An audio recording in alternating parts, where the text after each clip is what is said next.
Hello YouTube, my name is Nero, and today we have some Call of Duty Black Ops 2. Believe it or not, we're going to be going over the Black Ops 2 trailer. So what I wanted to do for this video was kind of talk about Advanced Warfare. Now, Advanced Warfare's had a bunch of different trailers that have come out. There's been a lot of early gameplay that YouTubers got to get by going to different events and whatnot, and be able to play the game and record some footage of it, and of course put it on their channel. A lot of people have seen a bunch of different stuff about Advanced Warfare. Now, I want to take this time to kind of make a video saying, look, the stuff that we see from these trailers and stuff that we see from early gameplay is pretty subject to change, and a lot of the assumptions that we make about different things don't necessarily always kind of pan out the way we kind of thought they would. And I think a good example of that is we're going to look here at the Black Ops 2 multiplayer reveal trailer and kind of look at some of the stuff that we really made a big deal about but turned out really not to be a big deal at all. So let's hop into this.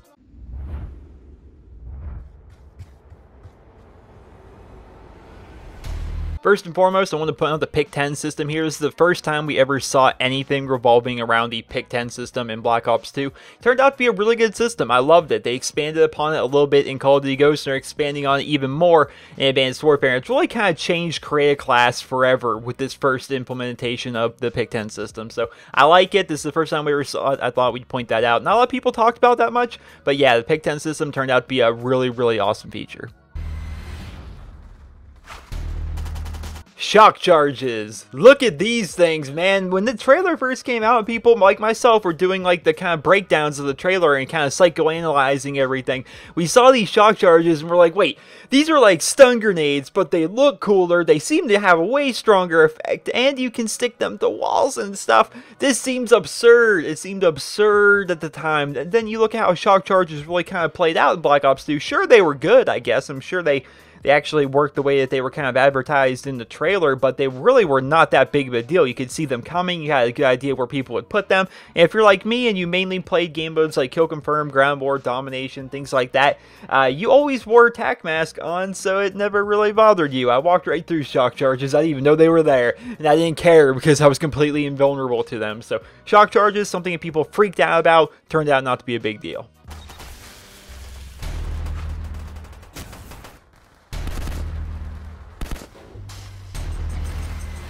The millimeter scanner. Look at this thing, man. Everybody freaked out about the millimeter scanner. An attachment that allows you to see players through walls. That is absurd.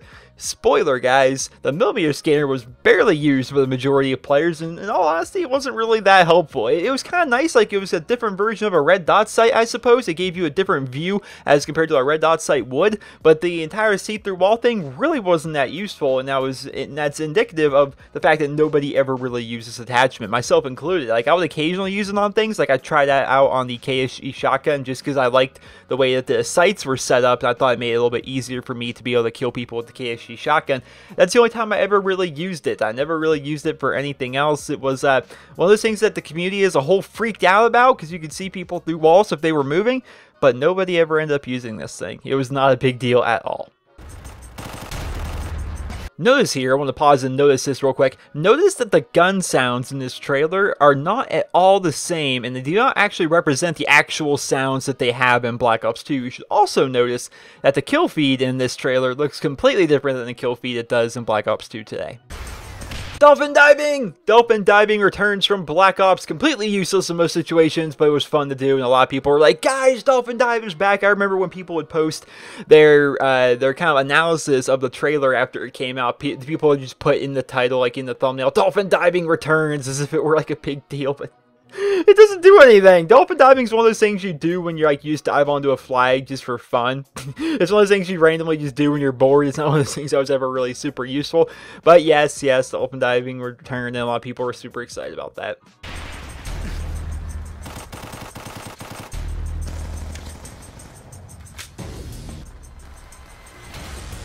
Here's a fun one. Here is the hybrid optic. Now, it looks awesome because you can kind of switch between a red dot sight and an ACOG sight at will, which sounded really cool to me at the time. It sounded cool to a lot of different players. Like, wow, this attachment's great. It's like having two attachments in one, and everyone thought it was kind of a neat thing.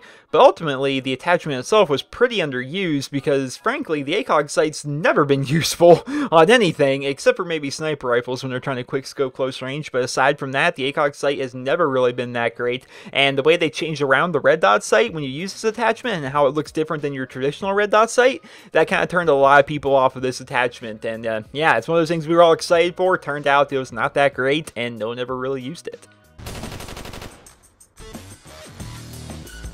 Oh, and here we see the Guardian, or the microwave, as everyone called it when the trailer first came out. We're like, look at this microwave thing. You put it there, and it microwaves everybody in front of you. It's actually a pretty powerful kill streak. The Guardian itself is a pretty powerful kill streak in its own right, and if you put it in the right spots, it can really lock down a certain area, like lock down the entire part of Nuketown, or lock down Debo, or something like that on Plaza. It can be a pretty powerful overall kill streak, but ultimately it was kind of underused. It's just one of those cool new things they want to show off in the trailer, but it was something that a lot of people did not actually use for a lot of different things.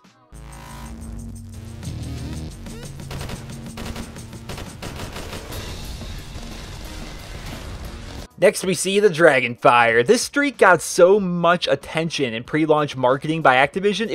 It was weird. Like, they showed this thing off so many times. They did a cross promotion with FPS Russia showing off the quad rotor, which is called the Dragonfire in Black Ops 2. But they showed it off so much. But it turned out it's not that good. It's really not that great of a kill streak. It's pretty awful, in fact. Like, the only time I really used it was when I would Prestige, and then for a few matches I wasn't able to make my own class yet, so I was kind of forced to use the default kill streaks, which included the Dragonfire.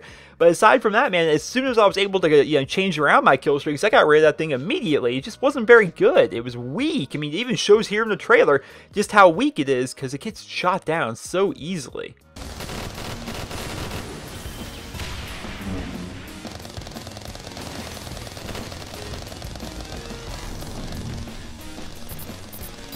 Here's the old FHJ-18. This thing, man, I was worried. I really was. I was really worried about this launcher. So it's basically a Stinger missile from the older Call of Duty games, right? But it had the ability to have camos earned for it. And the interface, I was just looking at, the interface of it is beautiful when you're locking onto someone. It just looks really good. I was worried about the fact that you could earn camos by, taking down different kinds of equipment with it. I was worried that of how cool it looked, that it was really going to be really overused in Black Ops 2, and that kill streaks themselves would be ultimately worthless in the game because everyone would be running around with this thing. In the end, I was wrong, because kill streaks in Black Ops 2, the good ones anyway, couldn't be shot down. Things like the Hellstorm missile, things like the Lightning Strike, the Orbital VSAT, the Dogs, the Swarm, all these things, the best streaks in the game, they could not be shot down. This is just another example of there's a lot of worry and a lot of speculation about something, which ultimately led to nothing, because it really wasn't used that much. Of course, people used it, shoot down UAVs, take out AGRs, things like that, but for the most part, no one really used these things, and it didn't really affect my life at all, because I didn't really run any of the kill streaks that would be shot down by this thing.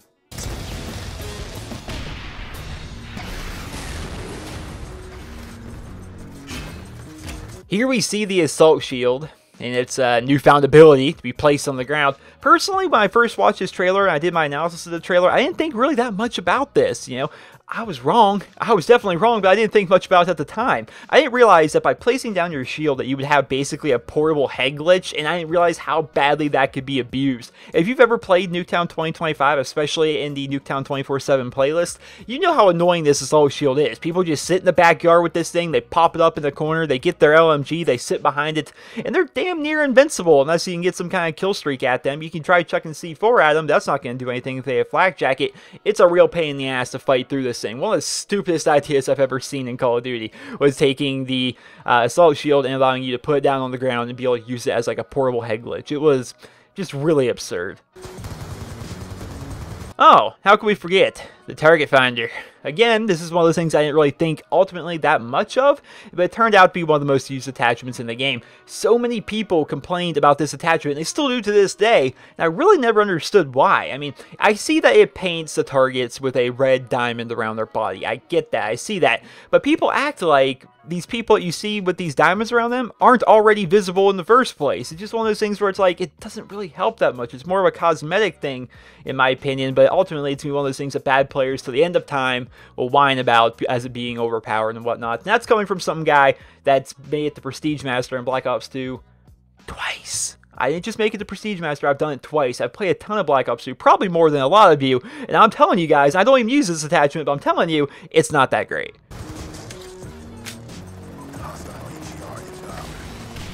The big bad AGR. It looks so big and powerful in the trailer, doesn't it? It didn't really show you in the trailer, but this thing's actually about 1.5 feet tall, and it's not really that powerful. Admittedly, I kind of like this kill streak a lot during Black Ops 2's life cycle, but the fact that it can just be so easily destroyed really kind of turned me off the kill streak as a whole, and it's a shame too, because in the trailer, it makes it look like it's this giant death machine that is one of the strongest kill streaks in the game, but turns out we were wrong. A lot of people saw this, they're like, wow, look at this thing, man. You call it in from a care package, it just goes to ham, and you destroy people with this thing. But then you kind of look at how the AGR actually played out in Black Ops 2. It's like, yeah, I mean, it's cool. I liked it. I called it Wally. I would call it in. It was my little friend. I would have it follow me around and whatnot. It was kind of neat. But at the exact same time, it really was not that great. Whereas all the people thought from watching the trailers that was going to be super duper amazing.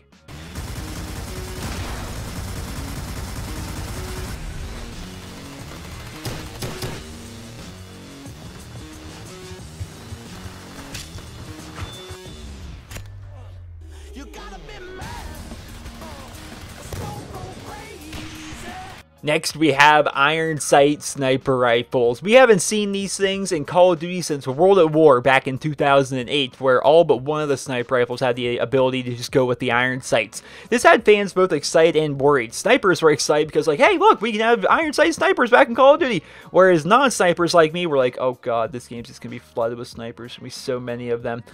Turns out the Ballista, which we saw in the trailer here, was the only sniper rifle that could actually have the iron sights put on it. And the iron sight sniper itself never really caught on. I mean, sure, it was used, but not nearly as much as a standard scope or like a ballistic CPU scope. The ballistic CPU was used more than anything, which we did see in the trailer, but no one ever thought about that. People didn't worry too much about that. People more or less worried about the fact that there was going to be iron sight snipers, where it turned out there was only one iron sight sniper, and it wasn't even that great as compared to the World at War ones. So, you know, it's another example. One of those things where people get really excited about something. It turns out it's like, I mean, it's okay. It's not really that big a deal. It turns out something else which was a lot better, though, which was the ballistic CPU scope. So, yeah, it's just one of those things, man. You never know what's going to happen with these trailers. Some things are great. Some things are not. You never really know.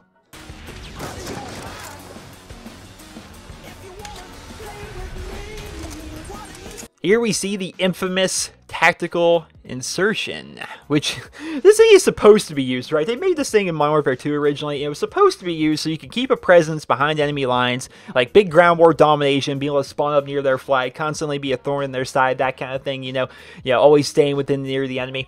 And it ultimately just kind of comes down to this thing is used by quick scopers and boosters and really nobody else. I mean, I'm sure there's some of you guys out there that use a tactical insertion to be able to stay towards the enemy spawn, be able to stay up in the fight and whatnot. But for the most part, like, the overwhelming majority, this was just used by quick scopers that wanted to run the people's spawns, and it was used by boosters that wanted to cheat to get camos and kill streaks and things like that, which I made a couple videos of exposing boosters, which was really funny videos. But yeah, I mean, tactical insurgent, a lot of people saw this, were like, oh, the boosters are going to be using this, and it turns out they were true. I mean, the boosters did use this. They use it quite a bit. So, tactical insurgent, while I like the idea of it, they really need to figure out a way to make it so people can't cheat with it, because they always end up doing it. They always do. They always do.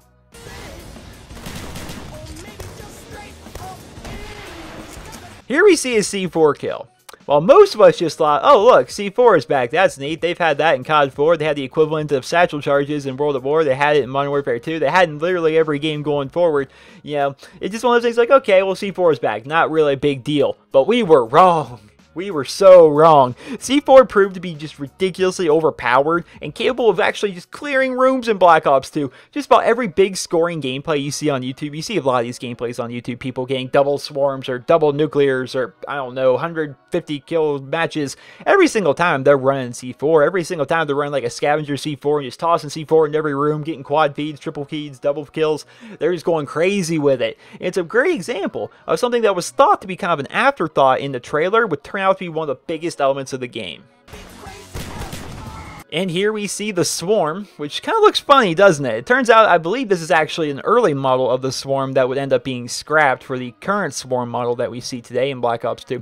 No one really knew what this thing was at the time of the trailer coming out. We just kind of thought, hey, I mean, this is like just some kind of thing that flies around the air and apparently kamikazes people. But we didn't really know too much about it. We really didn't know too much about it, and it turns out it was the highest kill streak in the game and one of the best kill streaks in the game, as it was just about unavoidable, and it would hunt you down, man. It was a really good kill streak, but we didn't really know that much about it. We were just kind of looking at the trailer, we're like, what is this thing?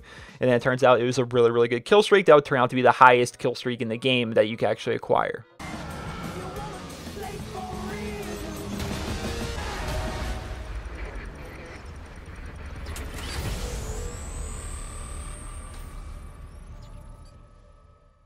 And there you have it, kind of a recap of the Black Ops 2 multiplayer reveal, which is weird I'm doing a recap of a Black Ops 2 multiplayer reveal, but I think it's really relevant. I do. I think it's good to look back at something like this and say, okay, look at all these things. I'm sure you guys watched this trailer back when it came out. I'm sure back when this trailer first dropped, you watched maybe my video or other people's videos talking about the trailer, breaking down different parts of it, pointing out some different things, and speculating as to how they were going to work within the game. And then it turns out a lot of that speculation was pretty off. You know, a lot of us were wrong about a lot of different things. We said, oh boy, this millimeter scanner, man, this thing is ridiculous. This is a game changer. This is nuts. Turns out it's never used. Whereas the target finder, which no one really made a big deal about, turned out to be one of the most overused attachments in the game. You know, we look at the C4, but we thought that was just going to be an afterthought. Turns out C4 is ridiculously overpowered in this game. You know, you just look at a lot of the things that we saw in this trailer that I just pointed out to you. It's like, yeah, a lot of things in this trailer did not pan out the way we thought they would at all. And I think that's something we should remember going through all this Advanced Warfare footage. Now, Advanced Warfare is less than a month away now. It is less than a month away, and I'm definitely excited to be playing that game. But I think we all need to keep in mind that the stuff that we see is subject to change. And maybe not now. Maybe if you see like live gameplay from like a YouTuber that did a promotional event or something like that, then that's probably accurate stuff. But when we see trailers, especially like the multiplayer reveal trailer or a trailer that just came out a few weeks ago and stuff, that stuff is still subject to change. It really is. Stuff like that could actually change. A lot of things change between Black Ops 2's multiplayer reveal and the actual release of Black Ops 2. So keep that in mind. Not everything that we see, not all the speculation you see is actually fact. It's all speculation, and it's called speculation for a reason, because it's probably not true. We're just making educated guesses at this point. So a lot of stuff could change with Advanced Warfare by the time it comes out. I'm definitely looking forward to playing that game. Like I said, less than a month away, ladies and gentlemen. Advanced Warfare is going to be coming.